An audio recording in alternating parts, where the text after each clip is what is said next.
Yes, ano? Sabay naman. Pagawa kami. Ha? So yun mga bossing, today no. Kasama natin yung Russo na kagaya ng setup ng Russo ni Boss Jaymans. Nagawa rin ni Boss Janly. Mekaniko rin ang CBR natin. Tignan natin kung may pinagbago yung takbo ng motor natin.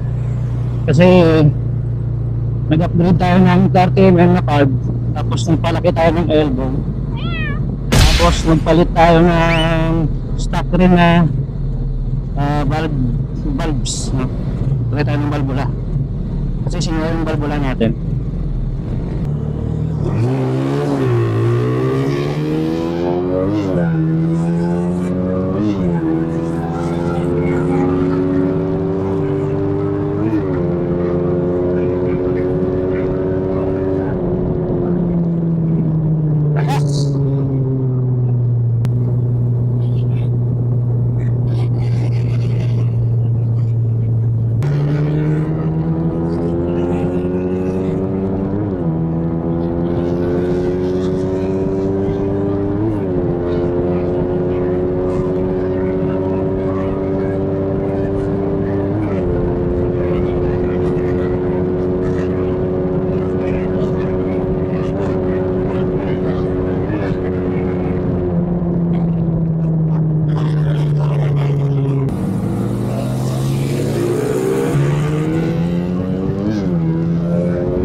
Wala sa?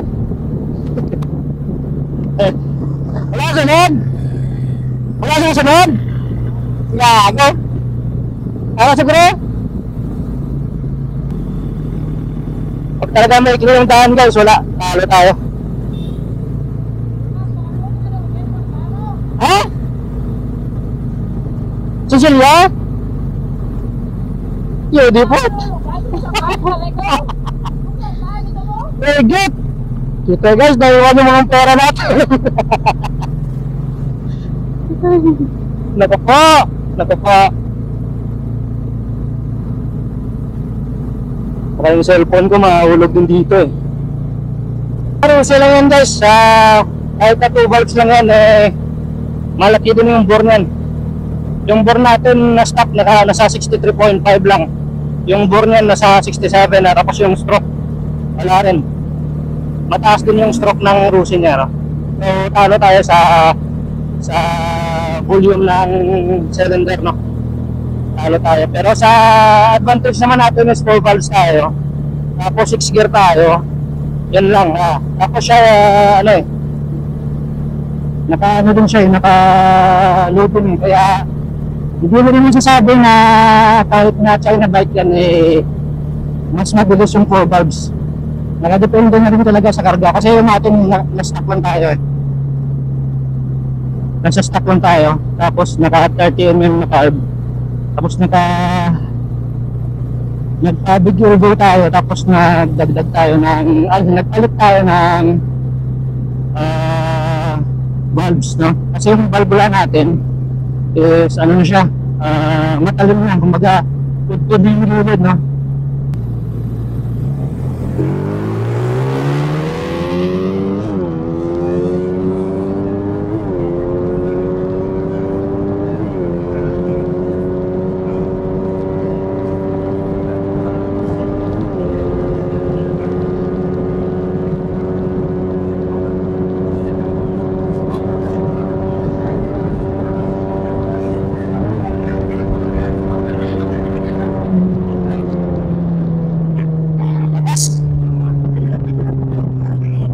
Motor na gawa ni Boss Janly, yung Russo at saka sa BR gawang Boss Janly.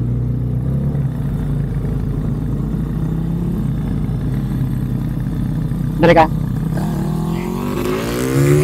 Ano pa? Start mo hindi pa ako nagawa ganun. Sayang yung daan dito. Nag-unahan! Nag-una ka!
Malakas ang Rusi.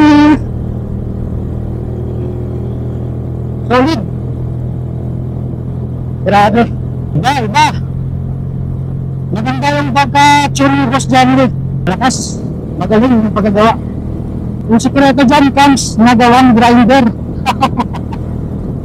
Solid.